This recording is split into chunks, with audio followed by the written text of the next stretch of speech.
کی محنت، تبلیغ کی محنت، محنت تبلیغ کی محنت.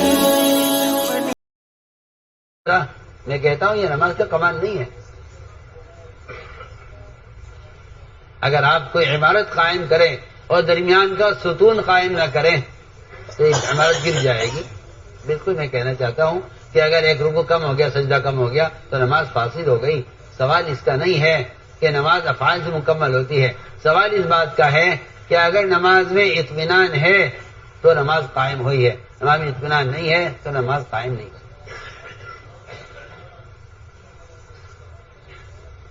اس لیے کہ آپ صلی اللہ علیہ وسلم نے نماز کے لوٹانے کا جو حکم دیا ہے وہ اس کو نہیں دیا جس نے ایک رکوع چھوڑ دیا ہو، جس نے سجدہ چھوڑ دیا ہو. اس کو نہیں حکم دیا کہ نماز لوٹاؤ اپنی. ہم سمجھتے ہیں نماز اس کو لوٹانی ہے جس کا رکوع چھوٹ گیا، سجدہ چھوٹ گیا. میری بات توجہ چاہتی ہے. یہ اور آپ یہ سمجھتے ہیں کہ نماز وہ لوٹائے گا جس کا ایک رکوع سجدہ چھوٹ گیا ہے. میں کہتا ہوں کہ نہیں، اس حدیث میں کہیں ثابت نہیں ہے کہ اس آدمی کا رکوع چھوٹ گیا، سجدہ چھوٹ گیا، کہیں ثابت نہیں. اس نے نماز پوری پڑھی ہے، نماز پوری پڑھی ہے، لیکن آپ نے کہا تم نے نماز پڑھی نہیں. حدیث کی وجہ سے ائمہ میں اختلاف ہے کہ نماز ہوگی یا نہیں ہوگی. اکثر کا کہنا یہ ہے کہ نماز نہیں ہوئی، نماز ادا. اکثر کا مذہب ہے. حضرت عائشہ کا مذہب بھی یہی ہے، معاذ بن جبل کا مذہب بھی یہی ہے. حضرت حذیفہ رضی اللہ تعالیٰ عنہ منافقین کو خوب پہچانتے تھے، ان کا مذہب بھی یہی ہے کہ اگر اس کی نماز میں اطمینان نہیں ہے تو اس کی نماز فاسد ہے.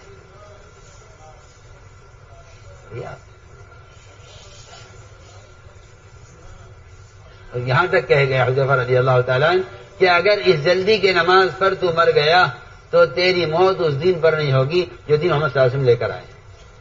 یہ بھی فرمایا ساتھ ساتھ.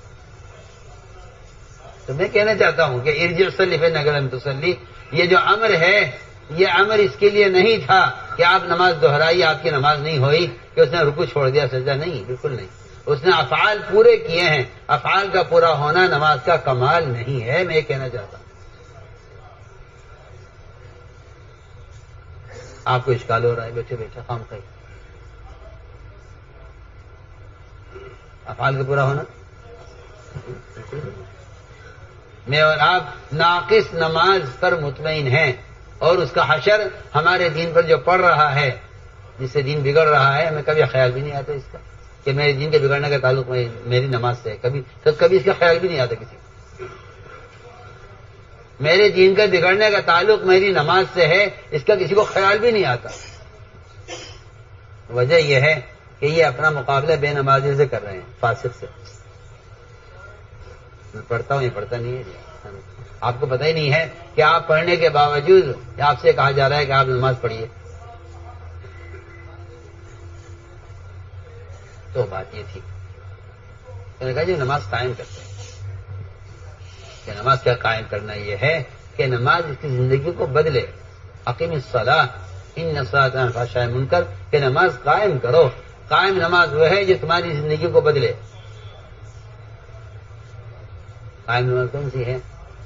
تمہاری زندگی کو بدلے. اگر نماز سے زندگی بدلتی نظر نہیں آتی ہے تو نماز کے منکرات تلاش کرو کہ بھائی نماز میں کیا منکر ہے، نماز میں کیا منکر ہے. ارے لوگ سمجھتے ہیں کہ نماز تو معروفات میں سے ہے. نہیں، ہم نے کبھی غور نہیں کیا کہ معروفات کے منکرات بھی ہوتے ہیں. منکرات تو ہیں ہی اپنی جگہ. جھوٹ ہے، زنا ہے، سود ہے، شراب ہے، غیبت ہے، سب منکرات ہیں. نماز ہے، روزہ ہے، حج و زکوٰۃ ہے، یہ معروفات ہیں. نہیں، سوال اس کا ہے کہ ہمارے معروفات کے منکرات کیا ہیں. معروفات کے کیا معروفات کے منکرات ہوتے ہیں؟ کیوں نہیں ہوتے؟ آپ جانتے ہیں چوری منکر ہے نا. چوری منکر ہے، مگر فرمایا سب سے بڑا چور وہ نہیں ہے جو دینار درہم چرا لے، پیسے چرا لے. سب سے بڑا چور وہ ہے جو نماز سے چوری کرے. صاحب نے کہا نماز میں کیا چرائے گا؟ نماز کوئی مال تھوڑا ہی ہے. نماز تو ایک عمل ہے، اس میں کیا چرائے گا؟ آپ نے فرمایا یہ اس کے رکوع سجدوں کو اطمینان سے نہ کرے، یہ نماز کا چور ہے، نماز کا۔ معروفات کے منکرات پر غور کرو کہ معروفات بھی کیا منکرات ہیں، آپ نے فرمایا۔ اس لیے ابن مسعود فرماتے رضی اللہ تعالیٰ عنہ کہ جس کی نماز اس کو برائیوں سے نہیں روک رہی ہے، اس کی نماز اس کو اللہ سے دور کرتی رہتی ہے۔ حدیث نے فرمایا کہ جو رکوع سے اٹھنے کے بعد اپنی کمر کو سیدھا نہیں رکھتا، اللہ اس کی نماز کی طرف نظر اٹھا کر نہیں دیکھتے کیا کر رہا ہے۔ اب اللہ اسے اس کی معراج میں اعراض کیے ہوئے ہیں، تو پھر کون سا موقع ہوگا اللہ کی چیزیں متوجہ ہونے کا جب معراج میں بھی اعراض ہو رہا ہے۔ معراج مومن کی معراج ہے نماز، اور معراج اللہ کے سب سے زیادہ قرب و ملاقات کا موقع ہے۔ جب اللہ اس سے اس کی معراج میں رخ پھیرے ہوئے ہیں، صاف حدیث ہے من لم يقيم صلبه بين الركوع والسجود لم ينظر الله الى صلاته، اللہ ایسے آدمی کی نماز کی طرف نظر اٹھا کر نہیں دیکھتے جو رکوع سے اٹھنے کے بعد اپنی کمر کو سیدھا نہ رکھے۔ اور یہ بیماری عام ہے، پڑھے لکھے ہوں یا عوام ہوں، وہ رکوع کے بعد کھڑی نہیں دیتے، رکوع سے اٹھنے کے بعد فوراً، ائمہ کا بھی یہی حال ہے، اللہ مجھے معاف کرے، وہ اپنے مقتدیوں کو قومے کا موقع نہیں دیتے، اپنے مقتدیوں کو قومے کا موقع نہیں دیتے، کہتے کہ بھئی یہ تو کوئی لازم تو ہے نہیں، حالانکہ واجب ہے، حالانکہ واجب ہے۔ اور سارے مقتدیوں کی نماز کا گناہ ائمہ اپنے سر پر لیتے ہیں۔ اگر آخری صف کے مقتدی کو قومہ نہیں ملا امام کے ساتھ تو امام گناہ گار ہوگا۔ کیا کہہ رہا؟ اگر آخری صف اس کے حال پر رحم کرو،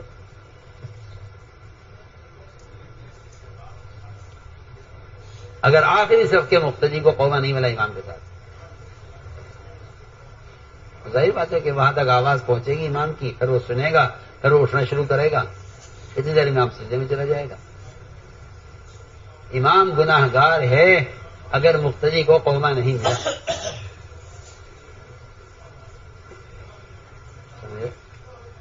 اس لیے آپ کو معلوم ہونا چاہیے کہ قومے کی دعا سورہ فاتحہ سے زیادہ لمبی ہے۔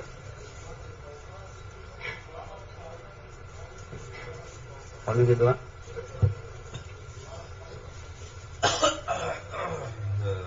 پوری دعا تو آپ کو اپنی نوافل میں پڑھنی چاہیے، لیکن اتنا قومہ کہ آخری سب کے مقتدی کو کم سے کم ربنا لک الحمد اپنی زبان سے کہنے کا موقع مل جائے، اتنا قومہ کرنا لازم ہے۔ اگر نہیں کرے گا تو قومہ چھوٹ گیا تو واجب چھوٹ جائے گا، کوئی اس کی پرواہ نہیں کسی کو۔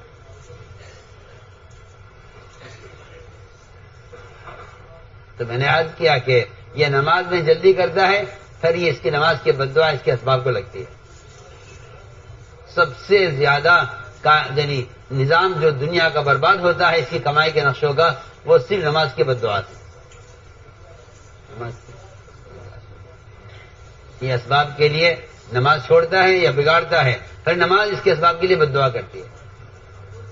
میری بات یاد رکھنا، جس سبب کے لیے نماز کو بگاڑا جائے گا نماز کی بددعا اس سبب کو لگے گی،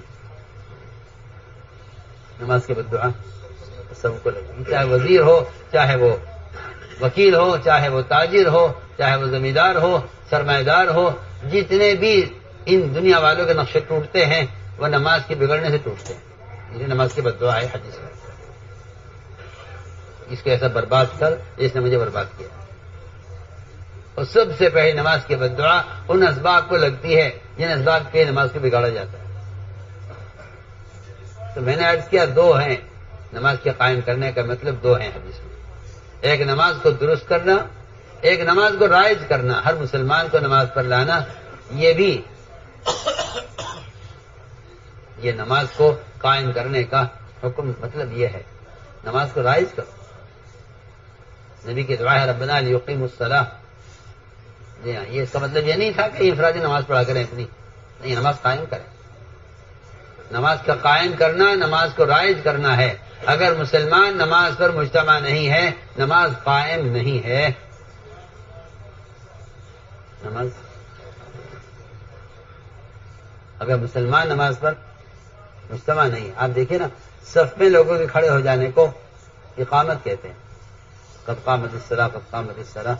ابھی نماز کھڑی نہیں ہوئی، ابھی نماز شروع نہیں ہوئی، لیکن نماز سے پہلے کہا جا رہا قامت الصلاۃ، یعنی لوگ نماز کے لیے جمع ہو جائیں، اور نماز کے لوگ جمع ہو گئے، نماز شروع ہو رہی ہے. اس کے لیے بھی قامت کا لفظ ہے. قامت السوق بولا جاتا ہے جب بازار بھرچک چل رہا ہو. میں علماء سے کہہ رہا ہوں، ایک مولوی صاحب نے آ کے مجھ سے انکار کیا کہ جی یہ کہاں سے آپ نے کہہ دیا کہ نماز پر لوگوں کو جمع کرنا، نماز کو قائم کرنا ہے. یہاں سے کہہ دیا اور کہاں سے کہہ دیا. جی بیچاروں کو خبر تو کچھ ہوتی نہیں ہے اور اعتراض کرنے بیٹھ جاتے ہیں. نبیوں کا کام نماز صرف پڑھنا نہیں ہے، نماز پر امت کو جمع کرنا ہے. اقامت الصلاۃ صرف نماز کی درستگی نہیں ہے، اقامت الصلاۃ تمام مسلمانوں کا نماز پر جمع ہونا اقامت الصلاۃ ہے، جس کے لیے دور صاحب میں گشت ہوا کرتا تھا.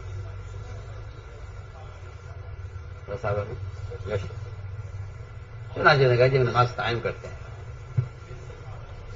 رمضان کے روزے رکھتے ہیں، بیت اللہ کا حج کرتے ہیں، زکوٰۃ وقت پر ادا کرتے ہیں. یہ ہماری یہ دیکھ سے صحیح، یہ تو وہ جماعت ہے جو وصول کر کے لائی گئی ہے. زکوٰۃ بھی دیتے ہیں اور روزہ بھی رکھتے ہیں اور نماز بھی پڑھتے ہیں.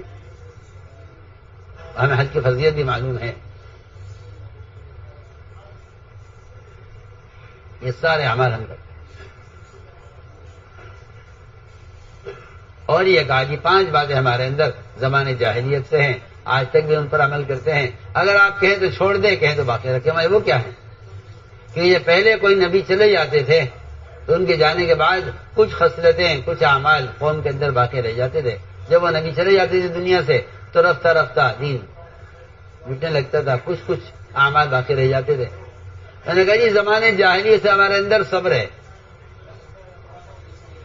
ہمارے اندر صبر ہے، اور زمانے جاہلیت سے ہمارے اندر شکر ہے. اور زمانے جاہلیت سے ہماری ایک صفت یہ ہے کہ ہم کسی جس بات کو طے کر لیتے ہیں اس سے پیچھے نہیں ہٹتے. اور ایک ہمارے اندر زمانے جاہلیت سے یہ صفت ہے کہ اگر ہمارے دشمنوں کی مصیبت آتی ہے تو ہم اس سے خوش نہیں ہوتے. ہمارے اخلاق ایسے ہیں. اور 5ویں بات ہمارے اندر یہ ہے کہ اللہ کا جو فیصلہ ہو جاتا ہے ہم اس فیصلے پر راضی رہتے ہیں، ہم اللہ کے فیصلے سے ناراض نہیں ہوتے. وہ تو بندے اللہ کے فیصلوں کو ناراضگی سے اپنے خلاف کر لیتے ہیں. جو اللہ تعالیٰ کے ناگوار فیصلے سے راضی ہو جاتا ہے اللہ اس کے لیے خیر کا فیصلہ کر دیتے ہیں. جو اللہ کے فیصلے سے ناراض ہو جاتا ہے اللہ اپنے فیصلے کو اس کے لیے بدل کر شر کا فیصلہ کر دیتے ہیں. ورنہ اللہ کا فیصلہ بندے کے لیے شر کا ہوتا نہیں ہے. اللہ کا ہر فیصلہ خیر کا ہوتا ہے. وہ تو بندے اللہ کے فیصلے سے ناراض ہو کر اللہ کے فیصلے کو شر میں تبدیل کر لیتے ہیں. یہ بندہ کرتا ہے. آپ تو کہتے ہیں نا اللہ نے ایسا کیا ہے، نہیں، اللہ نے ایسا نہیں کیا ہے. اللہ نے تو ایک فیصلہ کیا تھا تیری رضا ناراضگی دیکھنے کے لیے. اگر تو ناگوار فیصلے پہ راضی ہوتا تو اللہ اس میں خیر ڈال دیتے. تو ناگوار فیصلے سے ناراض ہو گیا ہے اس لیے اللہ نے اس میں شر ڈال دیا. ہاں صاحب آپ سے کیا اللہ کے فیصلوں کو بدلنا، اللہ کے فیصلوں کو بدلنا اس کے اختیار بندے کے ہاتھ میں ہے. بہت اہم بات کہہ رہا ہوں، بہت اہم بات. اگر فیصلہ آپ کی چاہت کے خلاف ہوا ہے اور آپ ایک دم اللہ کا ایسا شکر ادا کریں جیسا کسی خیر کے آنے پر کرتے ہوں تو اللہ تعالیٰ فوراً آپ کے اس ارادے پر اندر اللہ تعالیٰ ایسی خیر لائیں گے کہ آپ کو اس کا تصور بھی نہیں ہوگا. اور اگر اللہ کی طرف سے فیصلہ ناگوار ہوا ہے اور آپ نے اس پر ناراضگی ظاہر کر دی، آواز چل لوگ ہیں اے اللہ اس نے کیا کر دیا، ایسا تو ہونا نہیں چاہیے تھا، ہائی ایسا کیوں ہوا، بس یہاں سے آپ نے اللہ کے لیے اپنے کی طرف سے لیے ناراضگی لکھوا لیا. حدیث میں آتا ناگواہ فیصلے پر راضی ہو جاتا ہے، اللہ اس کے لیے رضا لکھ دیتے ہیں۔ جو فیصلے پر راضی ہو جاتا ہے اللہ اس کی رضا لکھ دیتے ہیں، جو اللہ کے فیصلے سے ناراض ہوتا ہے اللہ اس کی ایک ناراضگی لکھ دیتے ہیں قیامت تک کے لیے۔ اس لیے میرے دوست عزیزو میں نے عرض کیا کہ یہ 5 باتیں ان کے اندر زمانے جاہلیت تھی۔ آپ نے فرمایا کہ یہ فقہا ہیں، دین کی پوری سمجھ رکھنے والے۔ پہلی ملاقات آپ سے ہو رہی ہے، انہوں نے آپ کو مدرسے میں پڑھا نہیں ہے، ان کو تو صرف راستے میں سکھلا کر لایا گیا ہے۔ کیسی تربیت ہوتی ہوگی نکلنے والی جماعتوں کی۔ فرمایا کہ یہ فقہا ہیں، ادبا ہیں، فرمایا قریب تھے کہ نبی ہو جاتے سب کے سب، قریب تھے کہ سب۔ آپ نے فرمایا میں تم سے 5 باتیں اور کہتا ہوں، اگر تم انہیں بھی اپنے اندر پیدا کر لو تو تمہارے اندر ایمان کی خصلتیں کامل ہو جائیں گی۔ کہ جی کیا ہے؟ آپ فرمایا لا تجمعوا ما لا تاکلون، کھانا جمع نہ کرو ضرورت سے زائد، جس میں کھانا نہیں اس کو جمع مت کرو، اور جس میں تمہیں رہنا نہیں ہے مکان تعمیر مت کرو، جہاں تمہیں رہنا نہیں ہے وہاں مکان تعمیر نہ کرو، اور جس اللہ کے سامنے جمع ہونا ہے اس سے ڈرتے رہو، اور جس دنیا کو چھوڑ کر جانا ہے اس میں رغبت نہ کرو، جہاں ہمیشہ رہنا ہے اس کے لیے انتظام اور فکر کرو۔ آپ نے یہ باتیں فرمائی تو میرے دوستو عزیزو ہمیں یاد کرنا چاہیے کہ ایمان کا کمال تو یہ ہے کہ مومن کے اندر یہ خصلتیں پیدا ہوں۔ اس لیے میں نے شروع سے عرض کیا کہ اپنے ایمان کو قرآن حدیث پر پیش کرو، یہ فیصلہ کریں گے کہ تمہارے ایمان کا کیا حال ہے۔ میں صاف تو بس کرتا ہوں، ہر مسلمان کے پاس تھرمامیٹر ہے اپنے ایمان کو ناپنے کے لیے۔ اس طرح بخار کی حرارت آدمی تھرمامیٹر سے دیکھتا ہے نا، اس طرح صبح شام میں اور آپ اپنے ایمان کے بارے میں فیصلہ کر سکتے ہیں۔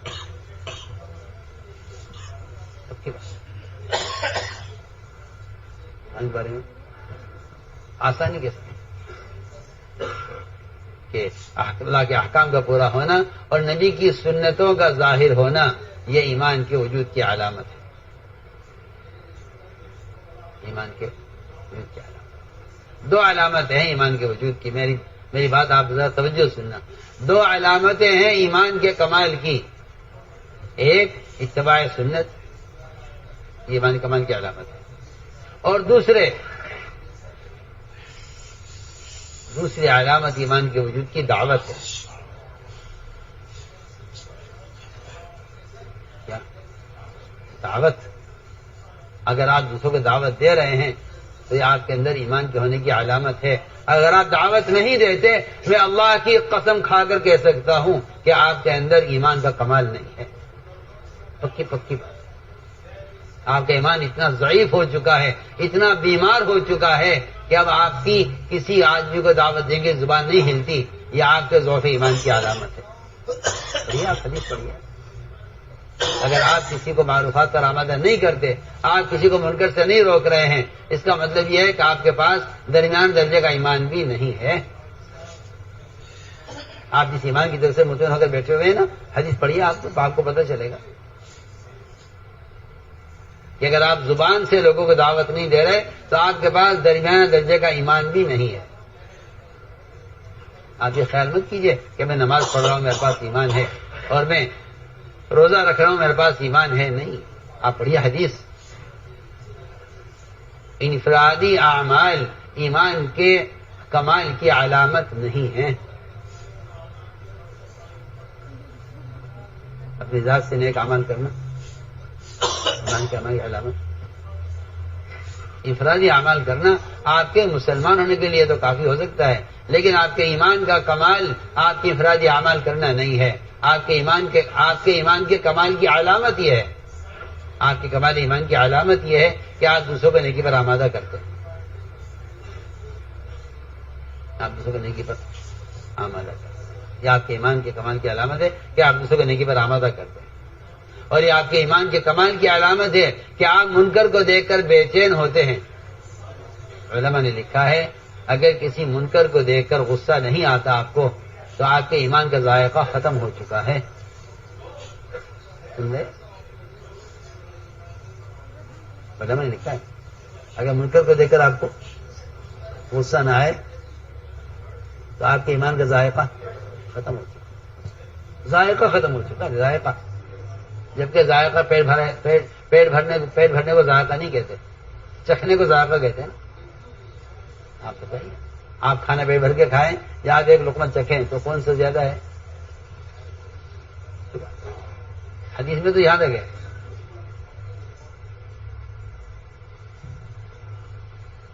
کہ اگر آپ کو منکر کو دیکھ کر غصہ نہیں آتا تو آپ کے ایمان کا ذائقہ ختم ہو چکا ہے.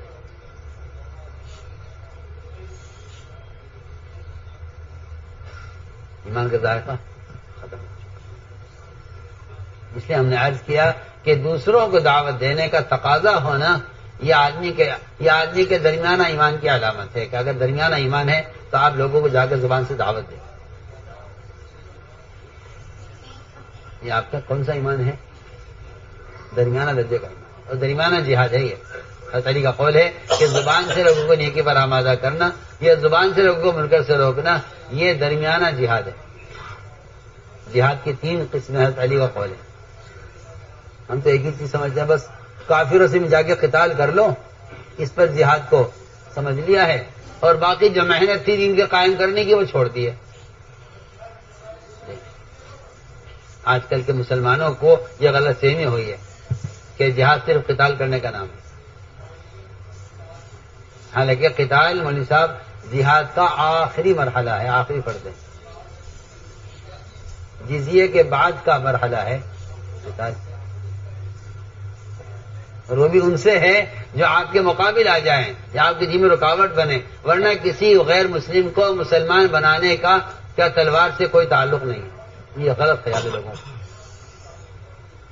کہ کافر کو مسلمان کرنے کے لیے تلوار کا کوئی تعلق نہیں ہے, کسی کافر کو مسلمان کرنے سے کوئی تعلق نہیں, قطعاً نہیں.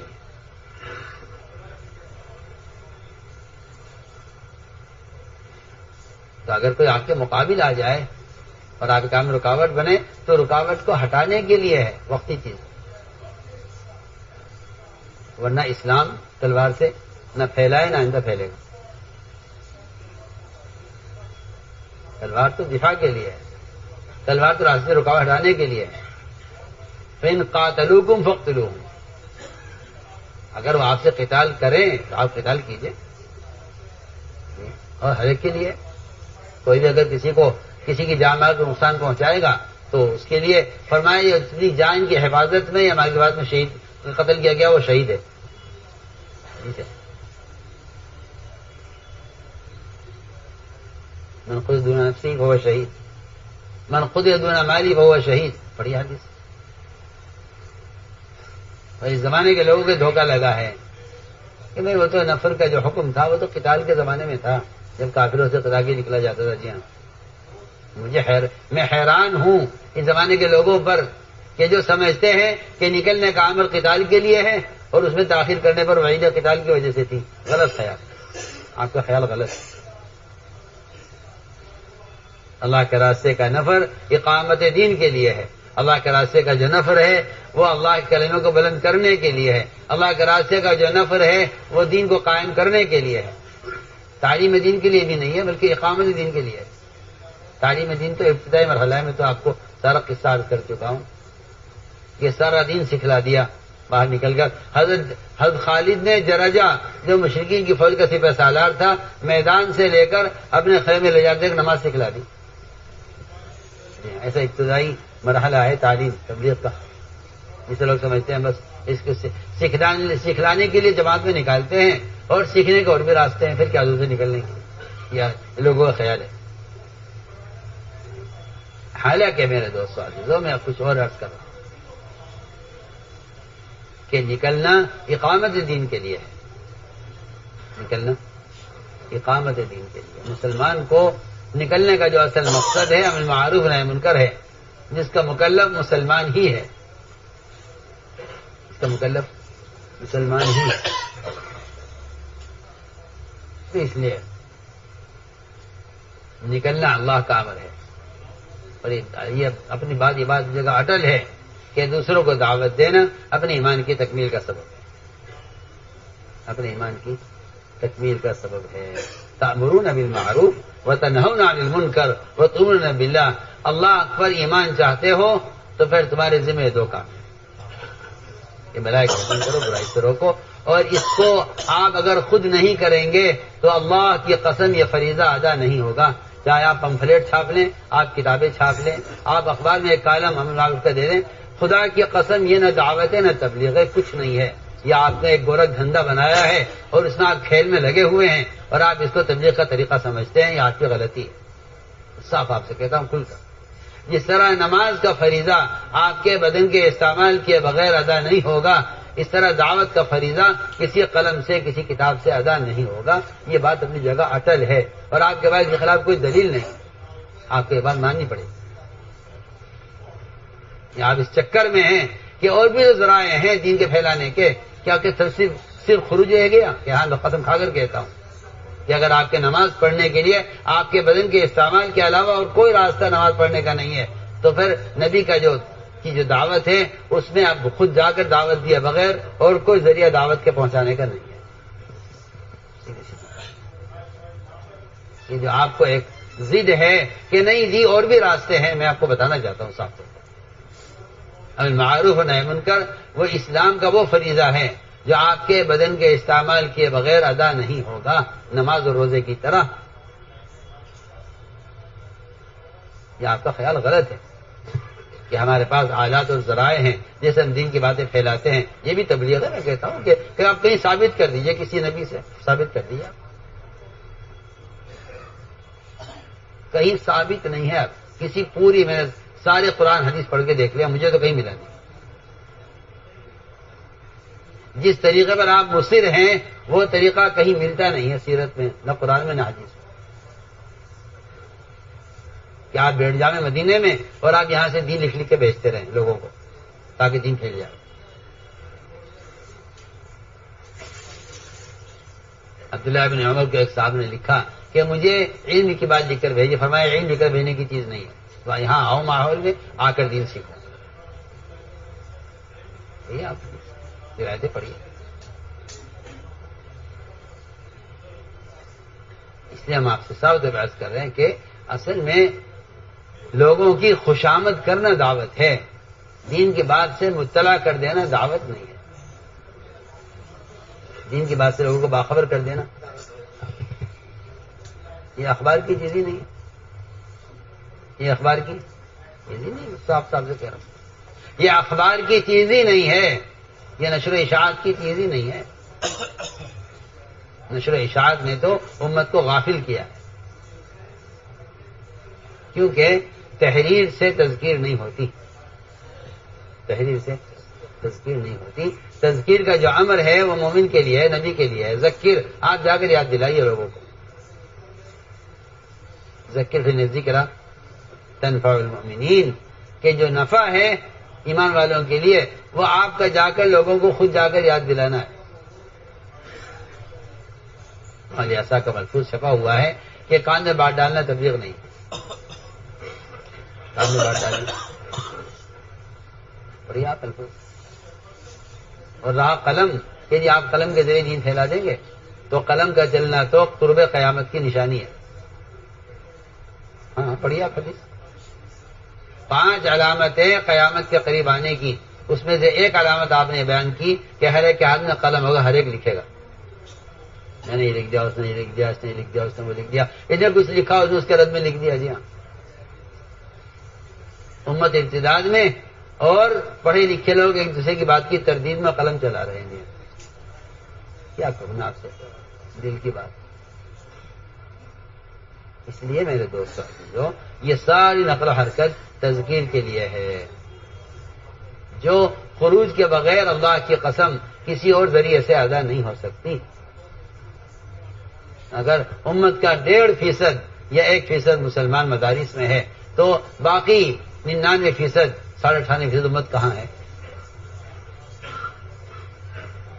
اگر چند لوگ جماعت میں نکل جائیں، چند لوگ بیٹھ کے ذکر کر لیں تو میں نہیں سمجھتا کہ اسلام قائم ہو گیا ہے۔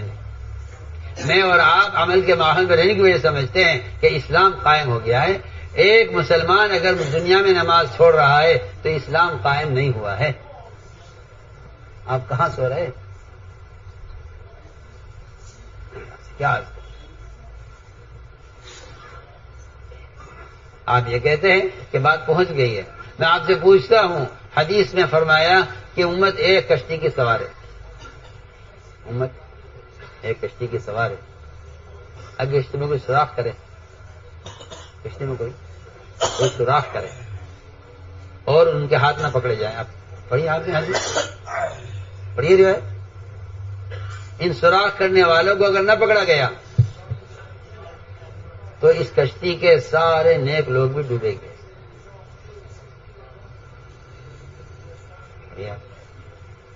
کیا اس حدیث میں کہیں ہے کہ اگر آپ اعلان کر دیں کشتی میں کوئی سوراخ نہیں کرے گا تو آپ کی ذمہ داری ادا ہو گئی ہے، اگر کوئی سوراخ کرے گا تو وہی ہلاک ہوگا؟ نہیں، ایسا تو نہیں ہے.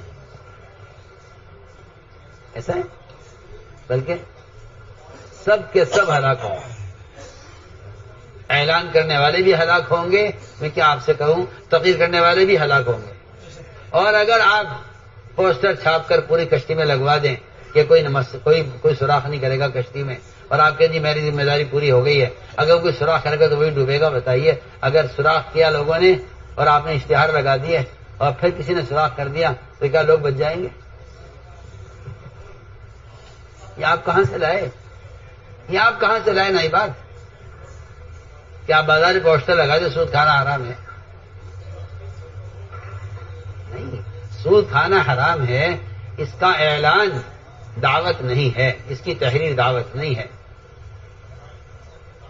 آپ سود کے والے کو اس کے سود کے ماحول سے نکال کر یہاں مسیح فرشتوں کے ماحول میں لائیں اور کسب حلال کے فضائل سنوائیں اور حرام کمانے کی وعیدیں بتلائیں.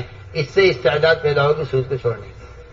ورنہ میں تو صاحب تمہیں مثال دے کے کہتا ہوں کہ اگر تم بازاروں میں اشتہار لگا دو کہ سود کھانا حرام ہے تو تمہارے اشتہار کی حیثیت اتنی ہے کہ اگر کوئی چینی کا بیوپاری ہے شکر کا اور اس کی شکر کی بوریوں پر چونٹے آتے ہیں اور وہ ان سے پریشان ہے، وہ اٹھا کر ان بوریوں پر نمک لکھ دے تو کیا بتائیے چونٹیاں ان بوریوں کو چھوڑ دیں گی؟ میری بات کا کوئی ہاں میں جواب تو دے. میں کتنی آسان مثال دے رہا ہوں. آپ کیا لکھ دیں بوریوں پر؟ نمک. شکر کی بوریوں پر، شکر کی بوریوں پر نمک لکھ دو میاں تاکہ یہ چونٹیاں ان کو چھوڑ دے گا. بھائی یہ تو نمک ہے. میں کہتا ہوں اس سے زیادہ مسلمان سود کو منہ سے لگا چکا ہے، وہ اس کا عادی ہو چکا ہے. آپ لاکھ فتوی دیجئے، لاکھ آپ شور مچائیے، لوگ سود چھوڑنے والے نہیں.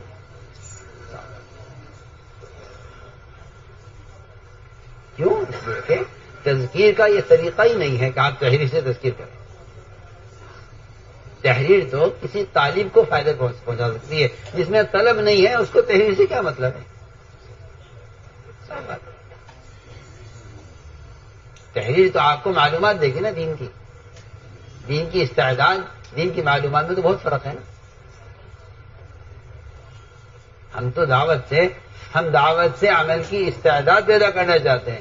آپ سمجھتے ہیں تبلیغ دین بتلانے کے لیے ہے. نہیں، تبلیغ دین بتلانے کے لیے نہیں ہے، تبلیغ دین کی استعداد پیدا کرنے کے لیے ہے. دعوت دین کی استعداد پیدا. اس لیے میں مثال دے رہا ہوں. تو حدیث میں یہ ہے کہ اگر آپ ان کے ہاتھ نہ پکڑے، یہ نہیں فرمایا حدیث میں اگر آپ نے اعلان کر دیا تو آپ بچ جائیں گے، اور اگر آپ نے اشتہار چھاپ کر کشتی میں لگوا دیے جگہ جگہ کو سوراخ نہ کرے تو آپ کی ذمہ داری پوری ہو جائے گی. نہیں، ہو ہی نہیں سکتی.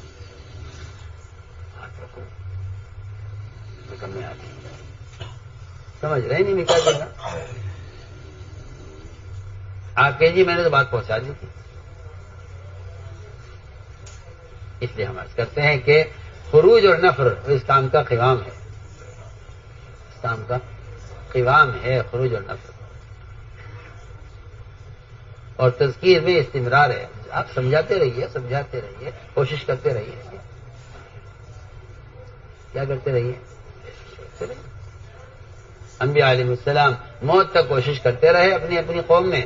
بعض انبیاء ایسے ہوں گے قیامت میں ایک آدمی بھی ان کے ساتھ نہیں ہوگا، وہ اکیلے ہوں گے.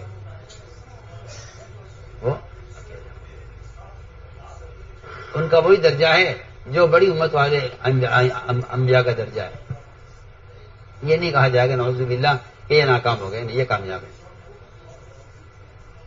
اس لیے میرے دوستو عزیزو، کام کو اللہ کا امر سمجھ کر کرو، کام کو اللہ کا امر سمجھ کر، اور اپنے اندر ہر وقت یہ خیال کرو کہ میرا کون سا عمل خلاف سنت ہے. اگر میرا عمل خلاف سنت ہے تو میرا ایمان ناقص ہے، یہ پکی بات ہے. اور یہ نہیں کہ ناقص ایمان آپ کا کافی ہے، نہیں، آپ کو کمال ایمان آپ پر فرض کیا گیا ہے. ہائے کیسے سمجھاؤں، لوگ کمال ایمان کو تو فرض کفایہ سمجھتے ہیں اور کمزور ایمان کو فرض عین سمجھتے ہیں. کتنی غلط سوچ ہے یہ. حالانکہ کمال ایمان ہر مسلمان کے ذمہ فرض عین ہے.